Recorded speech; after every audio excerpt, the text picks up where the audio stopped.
Добрый день, друзья! Сегодня в воскресенье у меня чудеснейшее настроение, на улице потрясающая погода, светит солнце, ясное синее небо. Наверное, там изнурительная и невыносимая жара, но я пока еще не выходил, нахожусь под кондиционером, поэтому мне все прям вообще супер ок.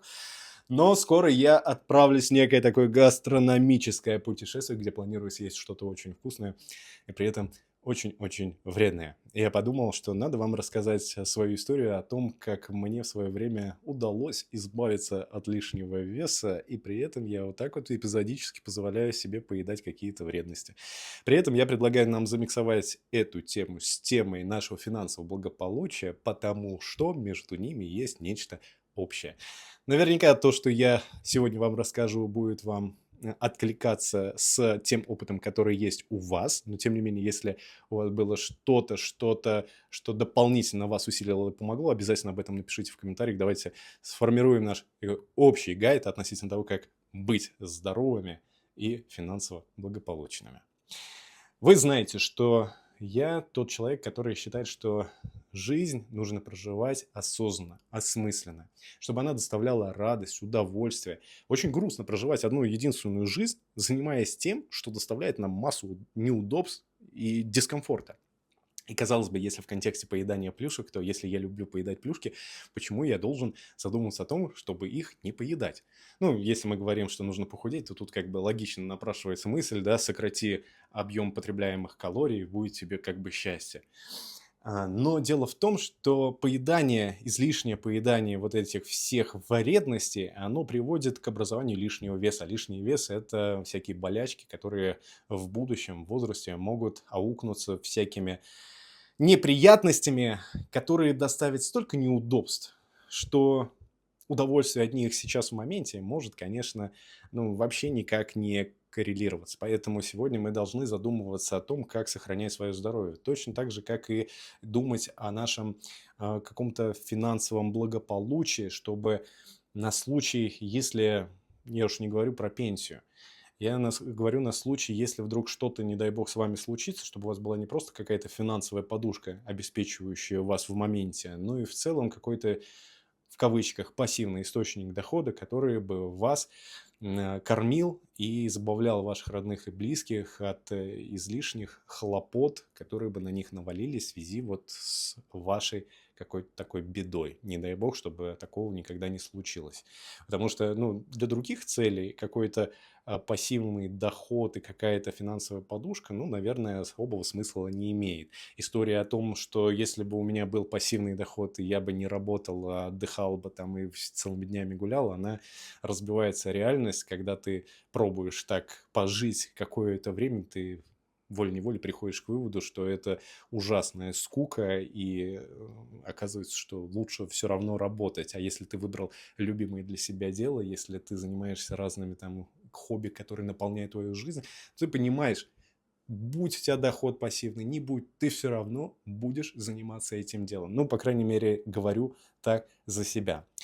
Так вот, недавно на канале «Редакция» Алексей Пивоваров выпустил выпуск о том, как он похудел к лету. И герои этого выпуска, представители медицины и науки, рассказывали о том, что краткосрочные диеты, изнурительные тренировки, они хороши на краткосрочной дистанции, но в долгосрочной перспективе они даже вредны, потому что человек, испытывая огромный стресс, ограничивая себя в поедании каких-то сладостей, любимостей и прочего, изнуряя себя какими-то сложными тренировками, он впоследствии срывается рано или поздно и начинает наедать еще и с префицитом все то, что потерял.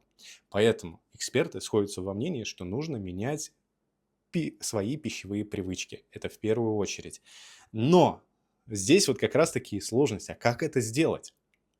То же самое, если мы говорим про финансы. Если мы послушаем гуру инвестиционного бизнеса, там, да, они скажут, что самое главное начать с разумного потребления.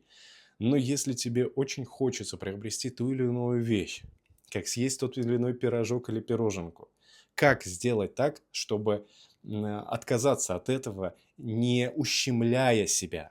Повторюсь, мы живем одну жизнь, один раз, и хотелось бы, чтобы это наполняло жизнь смыслом, и радостью, и счастьем, и прочим. А некоторые какие-то вещи как раз-таки нас этой радостью и наполняют. Как быть в этой ситуации? Вспоминая себя маленьким и толстеньким мальчиком, который поедал макароны с хлебом и майонезом и запивал это чаем с 3 ложками сахара, я вспоминаю, что в первую очередь мне нужно было понимание, ради чего я в целом хочу от этого отказаться. То есть первое, что мне, как во втором случае, первое, что мне было нужно, это какая-то большая цель. Миссия, как хотите это называйте, но нужно было что-то очень ценное, чтобы меня мотивировало и заставляло работать в этом направлении. Не то, что отказываться, ущемлять себя, хотя бы просто двигаться в этом направлении. Потому что если в моменте это какая-то большая цель, она может тебя наполнить мотивацией и отказаться на 1, 2, 3 дня, может быть, даже неделю, то в долгосрочной перспективе одной мотивации будет недостаточно. А вот хотя бы для того, чтобы двигаться в этом направлении, то здесь вполне себе. Второе – это окружение. Я против того, чтобы прекращать общение с людьми из старого круга. Ну, зачем это нужно? У нас есть что-то общее. Мы все не идеальные, да, то есть если ребята любят поедать пироги там и прочее, прочее, ну или выпивать там любые привычки, ради бога. Но а, тратя время на поиск информации относительно того, как решить ту задачу, которая перед вами стоит, вы будете открывать для себя новые знакомства. И очень важно в этот момент в свой круг общения впускать этих людей, которые обладают знаниями и компетенциями по решению той проблемы, той задачи, которая перед вами стоит. И тем самым менять свое окружение. То есть в первую очередь добавлять тех людей, которые могут повлиять положительным образом на вашу жизнь. Как в части потребления пищи, так и в части потребления каких-то вещей, которые мы покупаем и часто тратим на все подряд. И третье, что мне помогло, это дробление значит, моих задач на мелкие подзадачи. То есть, если вспоминаем макарошки с хлебом и майонезом, я сначала отказывался там от майонеза либо от хлеба, потом через какое-то время отказывался еще от какой-то составляющей из этой еды. И у меня мозг постепенно адаптировался, он начинал считать это нормальным и даже вкусным. И потом уже, когда... Вот сейчас я вспоминаю, это были привычки детства. Сейчас я вспоминаю, мне даже немножко начинает подташнивать, как такое вообще в целом можно было есть. Или, допустим, сахар. Да, я сначала отказался, сократил с 3 ложек сахара, добавляя в чай до 2, потом до 1, потом 1 ложку заменил там на конфетку, потом вообще отказался. И ну, в доме, где я сейчас живу, сахара не было в жизни вообще никогда в чистом виде. Плюшки, вот у меня год назад был выпуск относительно того, как я как побороть вредные привычки и как я отказывался от сладкого. Вот там тоже история такая поэтапная. Вот с тех пор в моем доме появляются сладости только в тот момент, когда приезжают гости, чтобы можно было их напоить чаем, чем-то накормить. Ну, если я не ем сладкое, это не значит, что и другие не должны его есть. Каждый сам принимает решение, выбирает, что для себя, что ему хорошо, что ему плохо.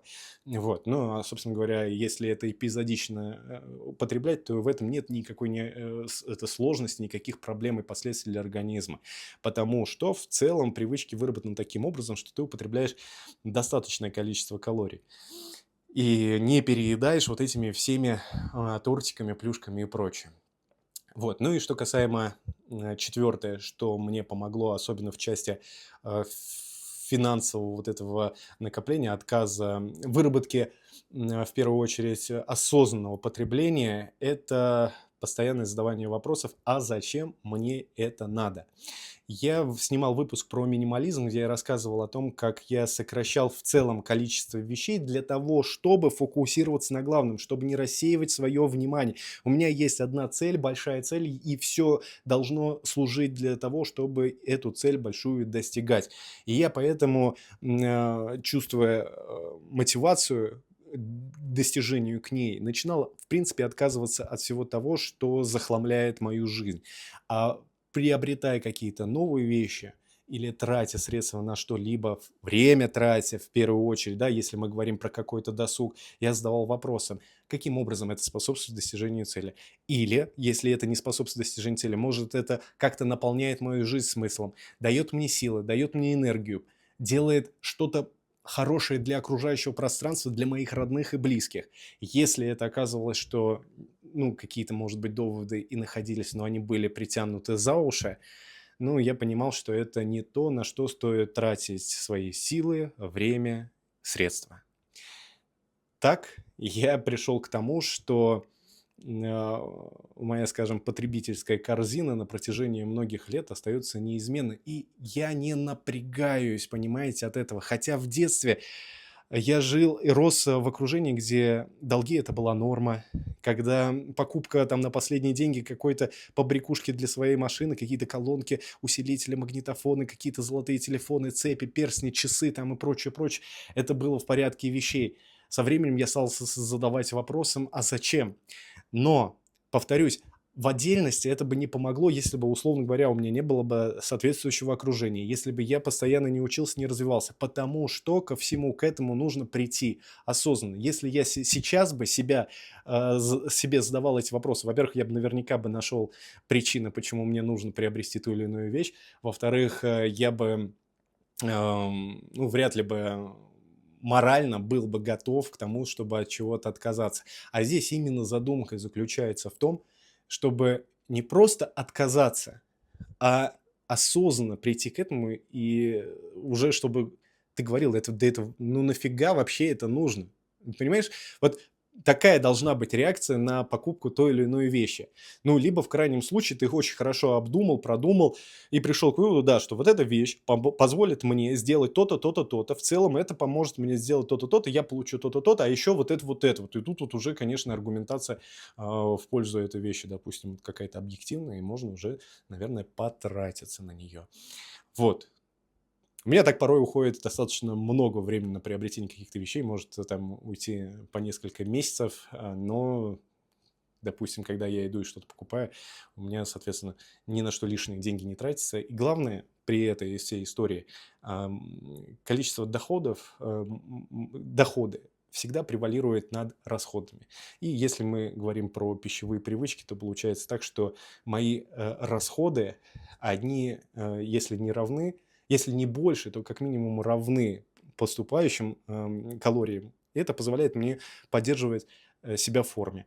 А в случае с финансами, то получается, что я зарабатываю больше, чем я трачу. А все, соответственно, средства я могу использовать для последующих инвестиций, либо это какие-то вклады, либо покупки, либо вложения в какие-то там активности и прочее, прочее, что создает уже еще дополнительный доход. То есть вот сегодня я имею небольшую какую-то финансовую подушку, да, но, допустим, если вдруг со мной что-то случится на протяжении там года, может быть, чуть больше, я смогу абсолютно не работать и продолжать жить той жизнью, которой я сегодня живу. И вот это наполняет дает мне спокойствие, уверенность в том, что все будет в порядке, что бы ни случилось. Ну, по крайней мере, вот на какой-то промежуток времени. И такой подход позволяет спокойно дальше наращивать капитал. Главное, со временем ты приходишь к выводу, что, ну, реально, в смысле, не то чтобы, вот знаете, есть слова такие, когда ты счастье не в деньгах, все это говорят, но понимание о том, что это действительно так, оно приходит через осознание, через то, когда ты это переживешь. То есть, когда ты тратишь сильно меньше, чем зарабатываешь, деньги не являются стимулом и мотивацией. Тебя двигает и заставляет что-то делать, уже что-то такое большее. Тебе хочется приносить еще больше пользы в окружающий мир. Ну, это можно миллион раз сказать, но, конечно, это нужно просто самому прощупать, прочувствовать. А для этого, соответственно, нужно, ну, если мы говорим про финансы, выйти на определенный финансовый уровень, который позволит тебе, собственно, это все сделать. Если, конечно, ты не будешь тратить деньги на все подряд необдуманно, неосмысленно, да, потому что проблема многих заключается в том, что они сколько не зарабатывают, а тратят все равно больше. И в долги влезают, и прочее, прочее. Я вот долги вообще не перевариваю. Хотя в детстве у меня даже кредит был, ну, в детстве, в юности, 18 лет, когда мне исполнилось, я тоже, по примеру старших товарищей, пошел, взял что-то в кредит, какую-то технику, то ли музыку в машину, то ли еще что-то. И вот эта вот тяга обязательно отдать платеж раз в месяц, она меня как-то тянула, и я пришел к выводу, что я не хочу иметь никаких долгов ни перед кем, никогда в жизни. Это как ошейник на шею, который тебя тянет. Ужасное ощущение. Я такого не хочу. Я хочу чувствовать себя свободным, спокойным, что у меня все под контролем и все в полном порядке. Поэтому, в общем, короче, это то, что помогло мне получить некую такую финансовую стабильность, финансовое спокойствие. И по здоровью то же самое. В общем, я пошел проводить классное время, и вам того же желаю. До скорой встречи.